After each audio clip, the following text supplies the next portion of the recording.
Bienvenidos a esta su segunda emisión de Noti7. Gracias por acompañarnos. Iniciamos de inmediato con información de carácter nacional. Luego de una publicación en el diario El Faro de El Salvador esta mañana, Noti7 se entrevistó al testigo a quien se le atribuyen esas declaraciones y dio a conocer bajo qué circunstancias fueron dadas esas aseveraciones. Escuchamos. Cuando hablamos de este artículo que surge en este medio salvadoreño, pues surgen muchas dudas. ¿A usted le consta que el mandatario recibió varios millones de quetzales para financiar en ese momento la campaña del año 2019 y que también con estos fondos de constructoras, pues se comprometió a esto? Y lógicamente leyendo la entrevista del Faro y sobre todo el periódico El Día de Hoy, me doy cuenta de muchas cosas que se tergiversan. La respuesta a su pregunta es que en ningún momento me consta que el señor presidente Yamatei, incluso el señor Benito, tuvieran relación. Los medios digitales a veces se prestan para cosas cuales no deben ser. ¿A usted le consta, testigo A, que a cambio de ese dinero, sí, que en su momento se declara en en este artículo del Faro.net, también el presidente Yamatei se comprometió para mantener en el puesto al ex ministro de Comunicaciones? Sí, no, yo pienso que a mí no me consta absolutamente nada de eso. Sin embargo, es un tema interesante porque el Faro habla de cosas que no han sucedido ni van a suceder. Por lo tanto, no me consta a mí y no le consta a ninguna otra persona. La forma en la que se llevó a cabo el tema de la declaración creo que tiene un par de dudas o es un poco no transparente. Sin embargo, estoy, como le decía, a su disposición del caso. Señor testigo A, hablamos de millones de quetzales, aparentemente, ¿sí?, comprometidas con constructoras. Esto es una declaración, según este medio, bastante fuerte. Sí, según el medio, ellos aprovechan la oportunidad para poder atacar al presidente de la República, lo cual yo creo que también es un poco feo, porque la situación no debe tocarse de esta manera. Yo creo que la política no debe ser de una manera sentimental, sino que es un tema de país. Sin embargo, la Fiscalía contra la Impunidad utiliza este tipo de herramientas, como por ejemplo el Faro, para atacar a personas que realmente no tienen conocimiento ni siquiera de lo que está sucediendo. En el caso de el presidente Yamatei. Ahora bien, usted mencionó en su momento al exministro José Luis Benito. ¿Usted lo conoce o tuvo en algún momento algún acercamiento con él? Sí, en la declaración hablan de José Luis Benito. Yo en ningún momento estuve ni siquiera a 5 o 6 metros del anterior ministro José Luis Benito. Claro. Señor testigo A, en relación a las declaraciones, ¿bajo qué condiciones usted supuestamente las dio? Sí, la condición de la declaración fue porque yo estaba coercionado y presionado por la Fiscalía Especial contra la Impunidad, específicamente por el fiscal Juan Francisco Sandoval, en cuanto a algunos hechos que ellos querían básicamente imputar y solucionar. Sin embargo, nada se llevó a cabo, la declaración quedó en el aire y sucede el momento en que estamos ahora. Claro. Señor testigo A, ¿a qué tipo de presiones fue sometido usted por parte de la Fiscalía que en su momento dirigía Juan Francisco Sandoval? Sí, fui sometido a presiones fuertes, como por ejemplo el hecho hasta de querer girar orden de captura, si uno no decía exactamente lo que decía el papel que ellos le entregaban a uno. Y también sometido a presiones de índole familiar, donde me metían a mí como el responsable en muchas circunstancias que en algún momento se van a saber del tema de la situación de algunos familiares míos. Claro, y es que estamos hablando específicamente de declaraciones donde usted está involucrado bajo esta presión del entonces jefe de la Fiscalía, Juan Francisco Sandoval. ¿Qué le decía él a usted? ¿Cómo eran esas presiones? ¿Podría usted describirnos algunas de ellas? Te hago mención de un tema que incluso me recuerdo perfectamente. Yo entraba casi como Juan por su casa a la oficina o a la Fiscalía, al cuarto piso. Me ingresaban a un comedor y ella me empezaban a hacer preguntas acerca de exactamente este tema. Luego te daban una hoja para que la leyeras y básicamente esa era tu declaración. Claro. Un tema bien interesante, o sea, te obligaban a eso. Obviamente por el tema que estamos hablando, pues yo una vez accedí y leí una hoja, por como le digo, temas obligado, cuestionado y pidiéndole que me apoyaran en algunas circunstancias, lo cual él accedió. Cuando usted habla de estas citas, con estas reuniones, ¿con qué frecuencia lo hacía, señor? En este caso estamos hablando de ingresar a la oficina del cuarto nivel de Juan Francisco Sandoval.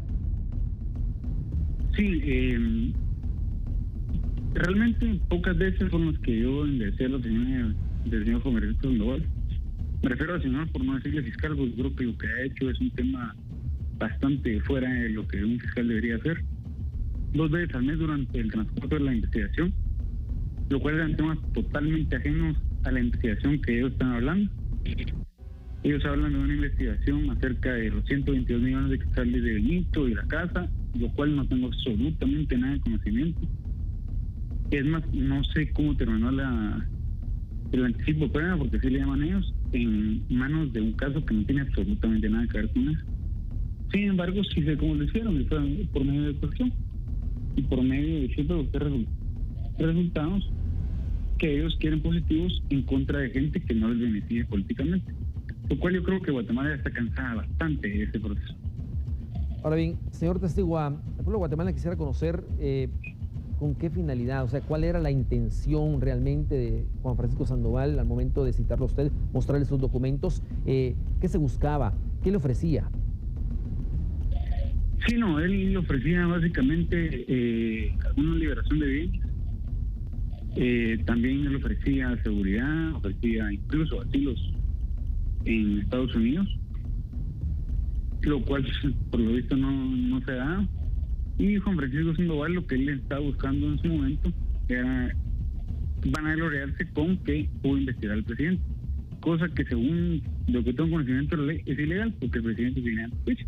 El tema es de que el beneficio que ellos buscaban era básicamente utilizar un caballo de Troya, por así decirlo terminológicamente. Y el beneficio de Juan Francisco Sandoval pues era obvio, era que no se le estuviera de la fiscalía a través de investigaciones que podían tocar ciertos intereses, pero todo era mentira. Señor testigo, cuando hablamos de un documento, por ejemplo como este, me lo ponen en la mesa y yo sé que lo que dice acá es mentira. Usted no le preguntó en ese momento, mire señor Francisco Sandoval, pues esto no es cierto. ¿Qué le decía a él? ¿Qué respuesta le daba? La situación en la que se dio la conversación, declaración, o como ellos les puedan llamar, anticipo de prueba le llama a la fiscalía. Entonces simplemente te daban una hoja donde te solicitaban, mira, que está esto, hacelo, decilo, y por favor te vamos a ayudar. Ahora bien, usted me llama mucho la atención estas reuniones, no eran muy frecuentes, ya me indicaba, pero ¿habían otras personas más que estaban dentro de esa oficina, dentro de ese comedor? Sí, habían aproximadamente 3, 4 personas más, que es lo interesante de la situación. El día 18 de mayo, si no estoy mal, yo creo que el periódico hace alusión a eso y el Faro también, increíblemente tiene hasta las fechas, pero estaba la jueza Erika Ifán, estaba en el despacho Juan Francisco Sandoval, el fiscal Vides, que era el caso de construcción y corrupción, una persona de la Defensa Pública Penal, y él me tenían en la cocineta con la puerta cerrada. Obviamente con el papel que tenía que leer para que ellos dijeran que le daban fe que era cierto. Usted me indica que dentro de estas personas que también estaban dentro de esa sala estaba la jueza Erika Ifán. ¿Ella consintió en su momento el testimonio bajo esta presión del exfiscal? Yo no creo que tal vez sea un tema de presión entre el fiscal y ella, sino que más creo que es un tema de alianza. Porque yo no entiendo cómo se puede llevar a cabo una audiencia de anticipo de prueba en un lugar que no sea el juzgado. Es muy interesante, pero sí, la persona estaba ahí, junto con el fiscal Juan Francisco Sandoval, que tampoco forma parte del expediente, lo cual es bastante interesante. Claro, podríamos decir entonces que consintió en su momento el testimonio que fuera bajo presión y que por supuesto usted le indicaba que era mentira y aún así lo hacían firmar, lo hacían leer las declaraciones. Ahora bien, le pregunto, ¿cuánto tiempo duraban estas reuniones tomando en cuenta ya los integrantes de la mesa redonda? Te digo que de tiempo tal vez no duraban más de media hora. Ellos eran bastante expresos en las reuniones, querían salir del tema para que uno no preguntara mucho. Esta última, que es la complicada, duró aproximadamente 15, 10 minutos. Claro, y usted en su momento, señor testigo, ¿no pensó en su vida o en la vida de sus familiares, por ejemplo, que saliera mal algo de lo que ellos estaban fraguando? En efecto, temí y seguiré temiendo por mi vida en base a esta situación.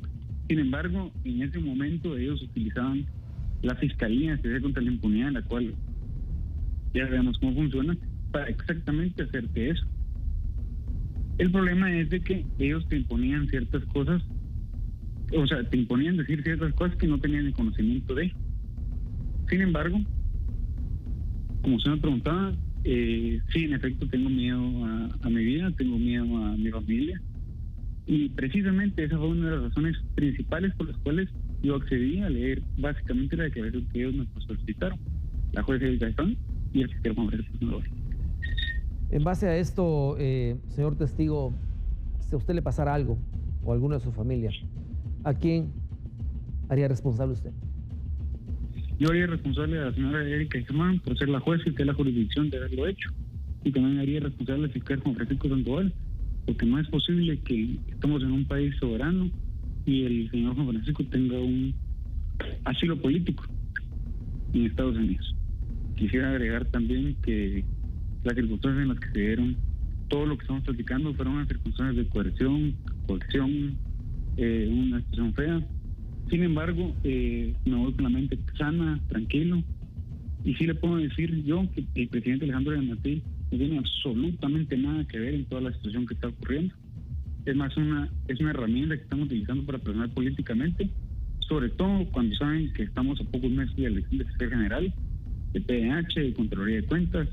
Entonces, es bien sencillo, es una estructura que quiere seguir manejando el país, que no ha podido y que lo va a seguir intentando. Al pueblo guatemalteco le digo que no se deje engañar por esas figuras que hablan como son fiscales de hierro y después de ese tipo de circunstancias. Juan Luis Pantaleón del Ministerio Público dio a conocer que hay una denuncia del testigo. Nos informa Mabel Saucedo. Adelante.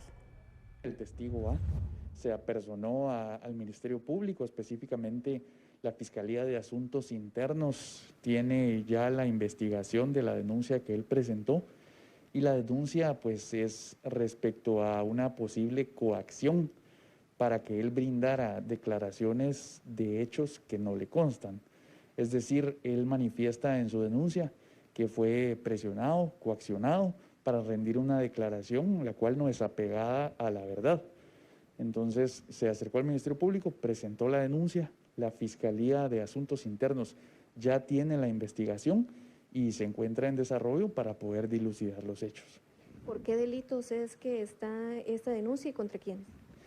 La denuncia es por posible abuso de autoridad y es en contra del personal del Ministerio Público que estuvo presente durante la toma de la declaración. Es decir, pues mediante la investigación y la formulación de la hipótesis criminal se deberá establecer quiénes podrían ser los responsables y actuar conforme a lo que establece la ley.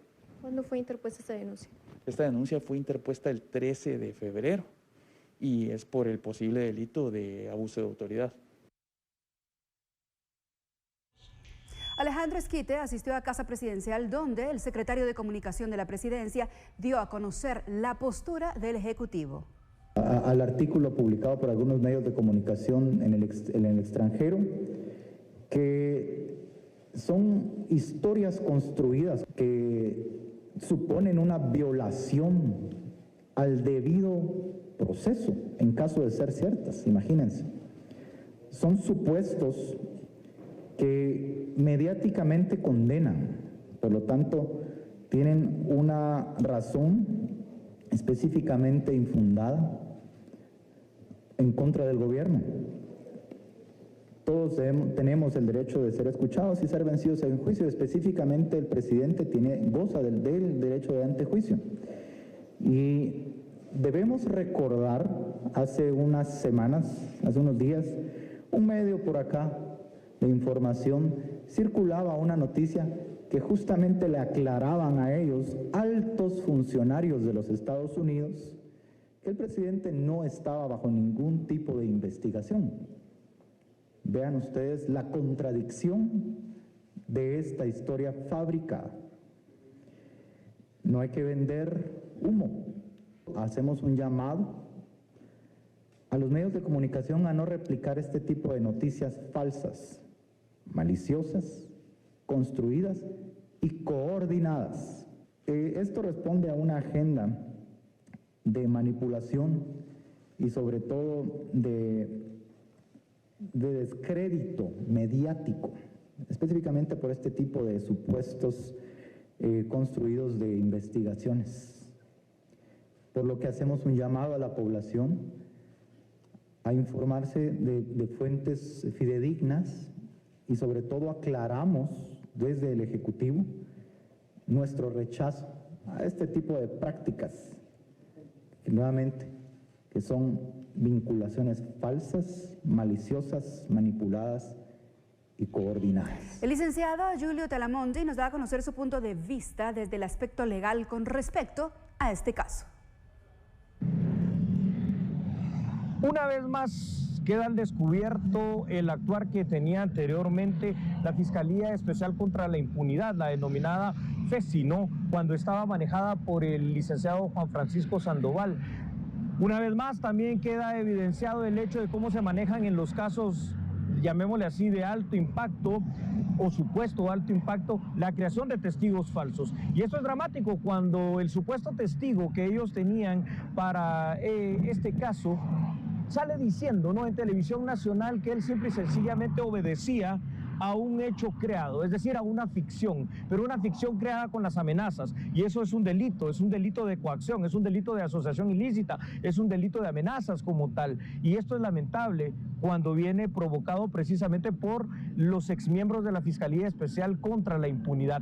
No puede ser que los casos penales se quieran sustentar de esa manera, se quieran sustentar bajo la situación de invenciones, bajo la situación de cosas ficticias y bajo la situación y el supuesto de que los testigos no les consta absolutamente nada de lo que se ha dicho, sino que simple y sencillamente obedecen a ser ficticios, a una creación. Esto ya ha pasado lamentablemente en otros casos que llevaba la Fiscalía Especial contra la Impunidad aquí en Guatemala de alto impacto, que al final de cuentas terminaron cayéndose precisamente por esta mala práctica de poner a disposición de los jueces en aquel momento testigos que son absolutamente creados y falsificados. Debe de investigarse la situación y debe de investigarse en contra de los responsables, y es decir, contra el personal que en aquel momento trabajaba en la Fiscalía Especial contra la Impunidad y obviamente con quien pues la tenía a cargo, el licenciado Juan Francisco Sandoval, porque son cosas que no le hacen ningún bien al sistema de justicia guatemalteco. Audiencia de primera declaración de los capturados en el caso cooptación y corrupción de justicia. Es Hugo Morales quien nos tiene los detalles. Adelante, Hugo. Para este 15 de febrero, el juez de la Judicatura 3 Penal en el segundo nivel de la Torre de Tribunales programó audiencia de primera declaración en el caso cooptación y corrupción judicial, donde fue detenida la semana pasada la exmandataria de la Comisión Internacional contra la Impunidad en Guatemala, Leili Santizo, por el delito de obstrucción a la justicia.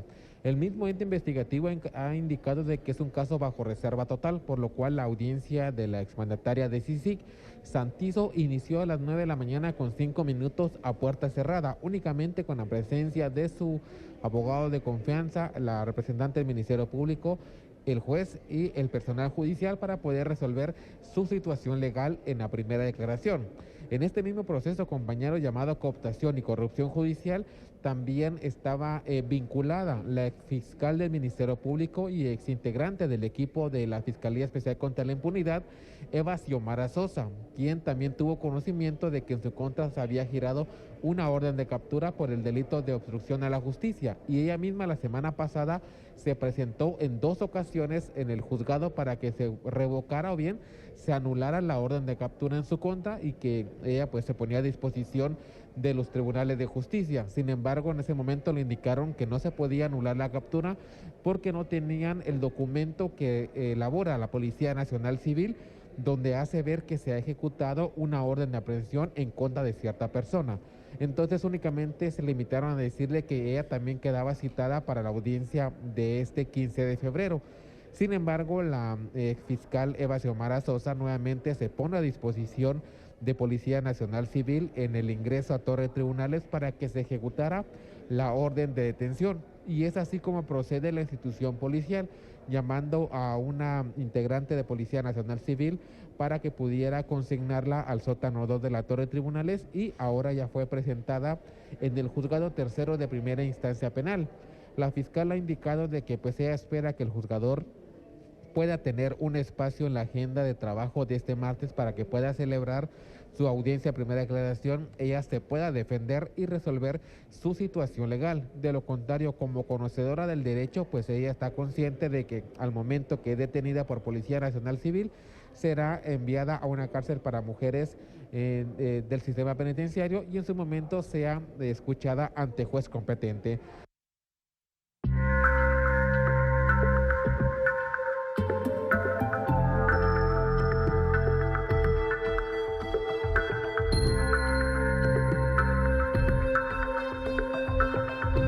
Selección mayor femenina está lista para su debut a nivel internacional.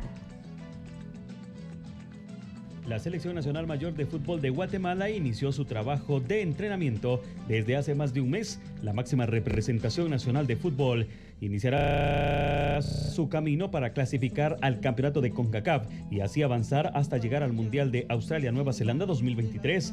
El primer juego será este miércoles a las 11 horas en el Estadio Pensativo contra la selección de Islas Vírgenes. Este es el pensamiento de las futbolistas. Creo que todas hemos trabajado mucho y tenemos mucha juventud, entonces creo que eso es una buena manera de iniciar las eliminatorias y el miércoles vamos con todo. Sí, sabemos que a pesar de todo son fuertes, altas, pero creo que también técnicamente estarán jugando bien ellas, entonces nosotros también nos hemos venido preparando durante varios meses, hemos mejorado muchas cosas, entonces creo que vamos a estar bien para esos partidos. Sí, todos los procesos han mejorado, creo que darle la oportunidad a las pequeñas, a nosotras que somos pequeñas, somos sub-20, entonces eso es buenísimo para venir y foguearnos y ganar muchas experiencias. Y sabemos de que nos va a ayudar bastante porque después de eliminatorias, varias de nosotros nos vamos al premundial de la sub-20, entonces llevamos un largo recorrido que también nos va a ayudar bastante. La noticia nos despedimos de ustedes, gracias por acompañarnos, buena tarde y buen provecho, que estén bien.